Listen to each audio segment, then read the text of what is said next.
GMERS જે કોલેજમાં જે ટોટિંગ ફી વધારો કરવામાં આવ્યો હતો તેમાં આંશિક રાહત આપવામાં આવી છે, પણ સરકારની મનસા ખોટી છે। સરકાર પોતે સરકારી ધોરણે સરકારી તિજોરીથી બનેલી કોલેજોમાં આટલી બાદબાર ફી કઈ રીતે લઈ શકે? અને વિદ્યાર્થીઓના માતા પિતા જે છે સામાન્ય વર્ગના એ ઘણી હાલાકીઓનો સામનો કરતા હતા।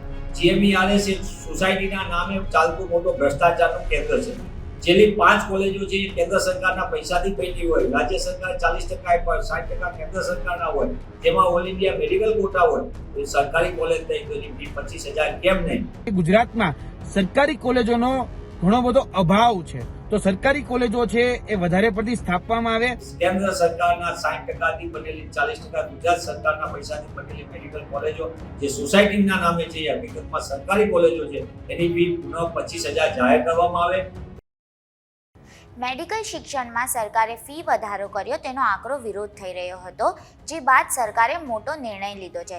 સરકારે જીએમઈઆરએસ સંચાલિત તબીબી કોલેજોની ફીમાં ઘટાડો કર્યો છે, જે અનુસાર હવે સરકારી કોટામાં 3.75 લાખ ફી રહેશે, જ્યારે મેનેજમેન્ટ કોટામાં 12 લાખ ફી રહેશે। ત્યારે આ મામલે હવે કોંગ્રેસે પણ પ્રતિક્રિયા આપી છે। જાણો કોંગ્રેસના પ્રવક્તા મનીષ દોશીએ શું કહ્યું। ગુજરાત મેડિકલ એજ્યુકેશન સોસાયટી જીએમઈઆરએસની મેડિકલ કોલેજોમાં સરકારની અવિચારી નીતિ, લૂંટ નીતિ અને મોંઘું શિક્ષણ માટે જે ભાજપાની નીતિ છે તેના ભાગરૂપે 3.5 લાખ રૂપિયામાં જે ગત વર્ષ સુધી ભણાવવામાં આવતી હતી 5.5 લાખ રૂપિયા જેટલું માતબર વધારો કર્યો, એટલે કે સરકારી કોટામાં 66% ફી વધારો કર્યો, મેનેજમેન્ટ કોટામાં 88% અને સમગ્ર દ્રષ્ટિએ મોંઘા શિક્ષણના કારણે ગુજરાતમાં સામાન્ય મધ્યમ અને ગરીબ વર્ગના વિદ્યાર્થીના વાલીઓ મોટા ભાગે ચિંતામાં આવી ગયા કે ઊંચી ફી કેવી રીતે ભરશું, કેવી રીતે ઊંચી ફીમાં અમે અમારા બાળકોને ભણાવશું। આ ચિંતાના લીધે વારંવારની રજૂઆત આવી। કોંગ્રેસ પક્ષના અમારા પ્રદેશ અધ્યક્ષ સન્માનીય શક્તિસિંહજી ગોહિલે સમગ્ર બાબતે રાજ્યના મુખ્યમંત્રીશ્રી સમક્ષ વિસ્તૃત રજૂઆત કરી, વાલીઓએ આવીને અમારી આગળ રજૂઆત કરી, કોંગ્રેસ પક્ષની વિદ્યાર્થી પાંખ એનએસયુએ આંદોલન કર્યું। સરકારને એટલું દબાણ ઊભું થયું, સરકારે ના છૂટકે આ ફી વધારો પરત ખેંચ્યો, પણ સરકારની મનસા ખોટી છે। સરકાર પોતે સરકારી ધોરણે સરકારી તિજોરીથી બનેલી કોલેજોમાં આટલી બાદબાર ફી કઈ રીતે લઈ શકે? જીએમઈઆરએસ એ સોસાયટીના નામે ચાલતું મોટો ભ્રષ્ટાચારનું કેન્દ્ર છે।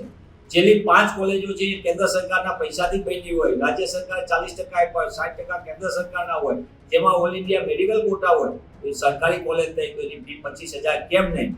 સરકારની સામે અમે વારંવાર પ્રધાનમંત્રીશ્રી સમક્ષ પણ રજૂઆત કરી હતી 2021માં।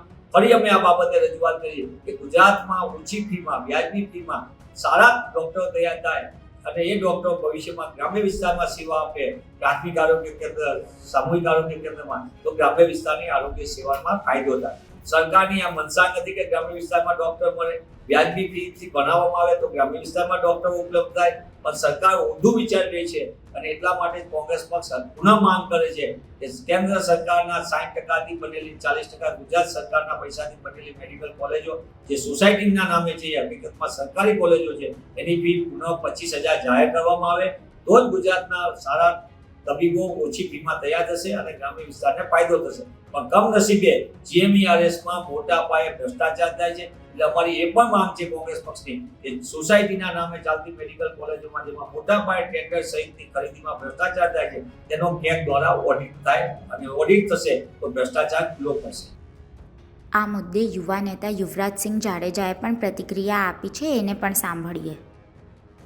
ઘણા સમયથી જે વિદ્યાર્થીઓ છે અને વિદ્યાર્થીઓના માતા પિતા જે છે સામાન્ય વર્ગના એ ઘણી હાલાકીઓનો સામનો કરતા હતા, કેમ કે બધાને આ ફી પરવડતી નહોતી અને જે સામાન્ય વર્ગ જે કહી શકાય કે જે સપના જોતો હોય, જે મેડિકલ લાઈનમાં જે કોલેજ જે કહી શકાય કે ડોક્ટર બનવાના જે સપના જોતો હોય એ સપના ક્યાંક રોડાઈ જતા હોય એવું લાગતું હતું। એટલે સતત એના માટે અલગ અલગ સંગઠનો પોતાની વિદ્યાર્થીઓની વાતને વેદનાને વાચા આપતા હતા। તેને કારણે આ જે ફી વધારો જે છે એમાં આંશિક રીતે ઘટાડો કરવામાં આવ્યો છે। અમે આ નિર્ણયને આવકારીએ છીએ। તમને જણાવી દઈએ કે તાજેતરમાં જીએમઈઆરએસ સંચાલિત તમામ મેડિકલ કોલેજની ફીમાં ધરખમ વધારો કરવામાં આવ્યો હતો। થોડા દિવસ પહેલા રાજ્ય સરકારે જીએમઈઆરએસની 13 મેડિકલ કોલેજમાં સરકારી કોટાની 75% એટલે કે 1500 સીટ પર 3.40 લાખથી વધારીને 5.50 લાખ ફી જાહેર કરી હતી। મેનેજમેન્ટ કોટાની વાર્ષિક ફી 9.75 લાખથી વધારીને 17 લાખ કરી હતી। તેમજ એનઆરઆઈ કોટાની વાર્ષિક ફી $22,000 થી વધારીને $25,000 કરી હતી।